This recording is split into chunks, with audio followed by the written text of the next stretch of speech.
Hello everyone, today we're going to work on Module 7, Lesson 2, page 133 on your workbook. The materials you will need are your workbook, paper, pencil, the animal classification table that you made yesterday, and the animal habitats table that you made yesterday. You're also going to need some picture graphs that are on pages 139 and 141 of your workbook. You can also use crayons or colored pencils if you have some. For today's lesson, we are going to draw and label a picture graph to represent data with up to 4 categories, the same 4 categories that we used yesterday. But first, let's go ahead and work on our application problem. The application problem says, Gemma is counting animals in the park. She counts 16 robins, 19 ducks, and 17 squirrels. How many more robins and ducks did Gemma count than squirrels? This is kind of like what we did yesterday, a 2-step problem. So go ahead and draw your tape, word sentence and number sentence. Go ahead and pause this video, and then you can come back when you have your answers. She had 16 robins plus 19 ducks. Here's my tape diagram. I still don't know how many robins and ducks she has, but I do know she has 17 squirrels. Now I have to add the 16 robins and the 19 ducks to figure out how many these are together first. So I'm going to make a number bond because 19 is really close to making 20. It only needs 1. So on this side I have 15 left. 19 plus 1 equals 20, and 20 plus 15 equals 35. So together, there's 35. That's step 1. Now I can figure out how many more robins and ducks than squirrels. So step 2 would be to subtract 35 minus 17 equals to find the answer. Here, I'm going to take from 20 because 17 is closer to this 10. And I have 15 left on this side. 20 minus 17 equals 3, and 15 plus 3 equals 18. So the answer is 18. I'll write it right down here since it doesn't fit. Gemma has, remember, the same words that the question is asking are the same words we use for our answer. Gemma has 18 more robins and ducks than squirrels. There we go. Yesterday, we organized information or data about our animals into tables using tally marks and numbers. A picture graph is another way we can show data. What do you think we use to show the data on a picture graph? Yes, pictures. So let's create a picture graph of the data of this animal classification table. Go ahead and find your template on page 139 and come back when you're ready. Since graphs help us understand information, we need to know what the graph is about. So what is the title of our table? Yes, animal classification. Our picture graph is going to show the same information. So we write this same title on the line above, right here, of our first graph. Let's go ahead and do that. Let's write animal classification.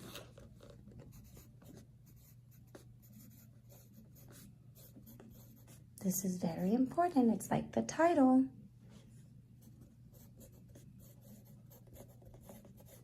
Very good.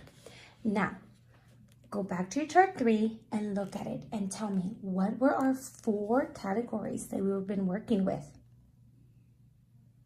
Yes, we had birds, mammal, reptile, and fish. Those you're going to write inside these boxes. Go ahead and write bird, mammal. It's okay if it doesn't fit. Reptile and fish. Very good. Now,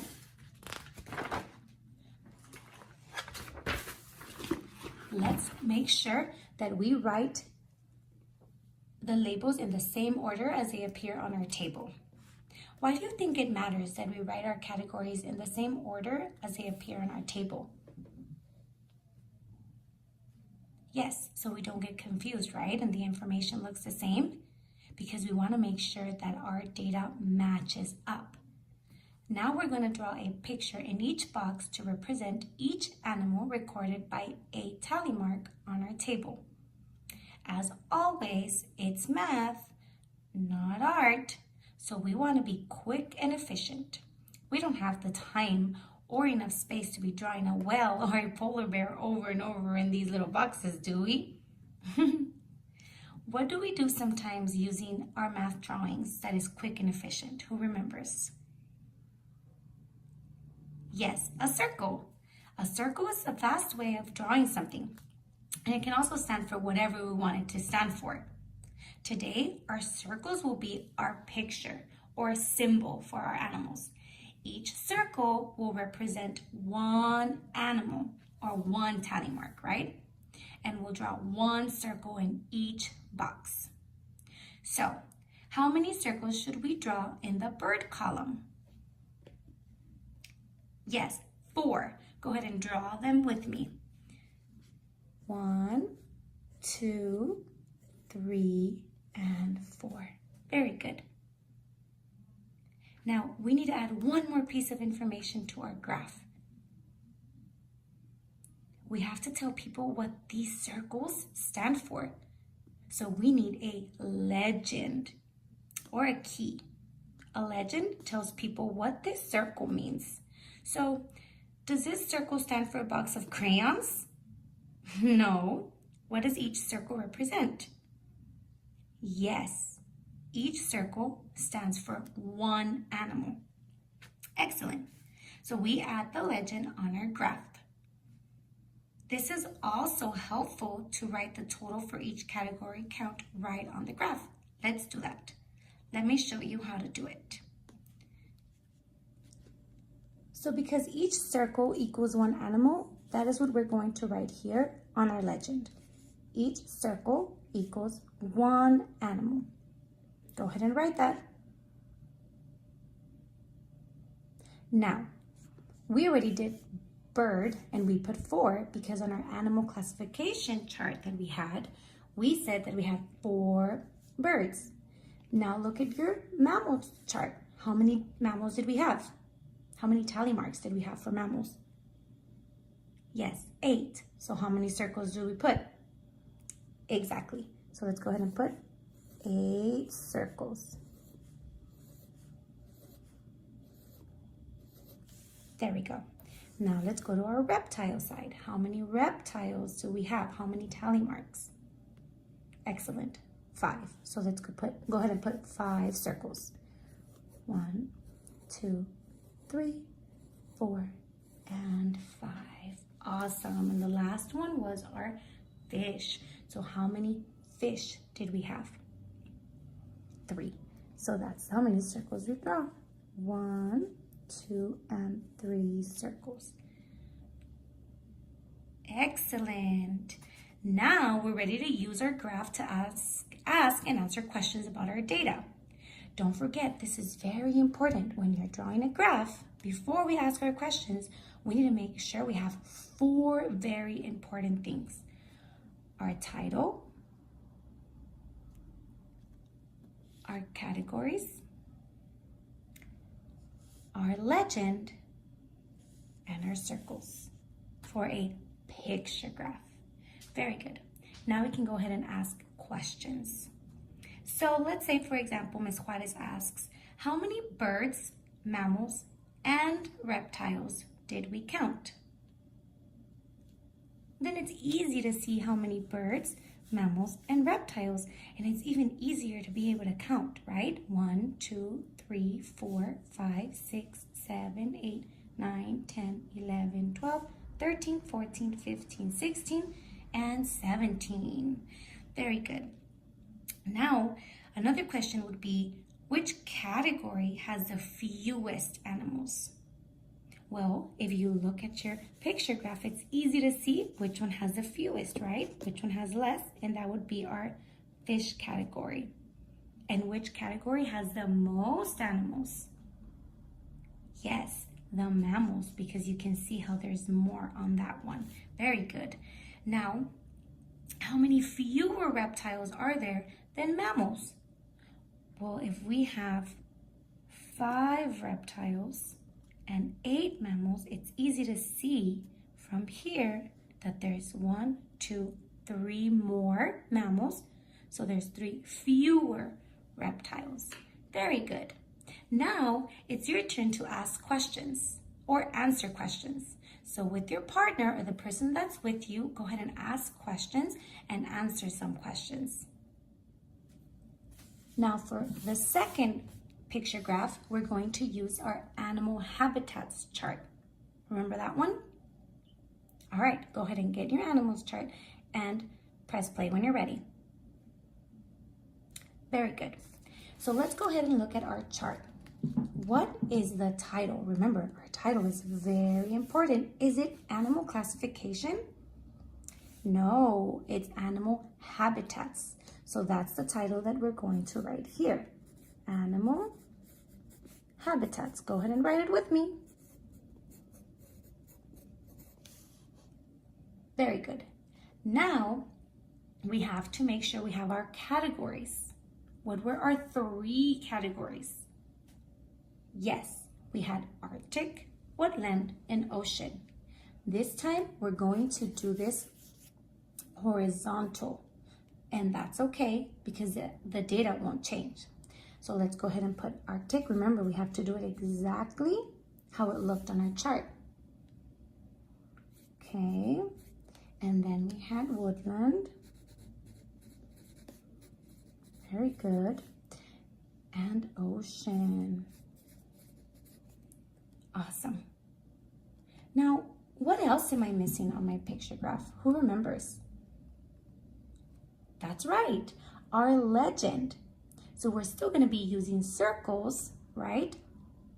And each circle, does it still equal 1 animal or does it equal 5 animals? That's correct. Each circle still equals 1 animal, so that legend won't change. Each circle equals 1 animal. Very good. Now we can start writing our circles. How many Arctic animals did we have? Yes, 4. So we can do 4 circles right here. 1, 2, 3, and 4. And to make it easier, I'm going to write 4 on this side as well, just so that I can see the number. Then we had how many woodland animals? That is correct. We had 10. Go ahead and draw 10 circles.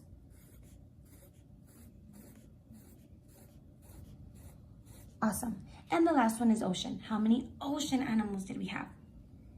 Yes, that was 6. Make your circles. Perfect. Our animal habitats picture graph is totally complete. Now we're ready to ask and answer questions on it. For template number 2 on lesson 2, this is just for fun. So if you would like to practice with your family, now that you know how to classify data and get responses, you can go to each one of your family members and ask them, for example, what is their favorite class of animal? Remember, our categories were bird, mammal, reptile, and fish. And our legend hasn't changed because each circle equals 1 animal. So for example, Miss Juarez's favorite class of animal is bird, so I put a circle there. And my son's favorite class of animal is a mammal, so I put a circle there. My daughter's favorite class of animal is a reptile, so I put a circle there. And my husband's favorite class of animal is also mammal, so I put a circle there. If you want, you can go ask your family which their favorite class of animal is, and let's see who wins. And then you can ask questions as well. Problem set time. All right, expectations for your problem set. Basically, it's the same thing. Here's your graph. Here's a chart that they gave you. Okay, just remember the 4 more important things about your graph. Your title, your categories. In this case, we would have the same ones: bird, fish, mammal, and reptile. Your legend, each circle equals 1 animal, and your circles for each animal. Once you're done with your picture graph, you can go ahead and answer the questions here and the question right here. And then you can go to the back and do the second one and your exit ticket. Have fun!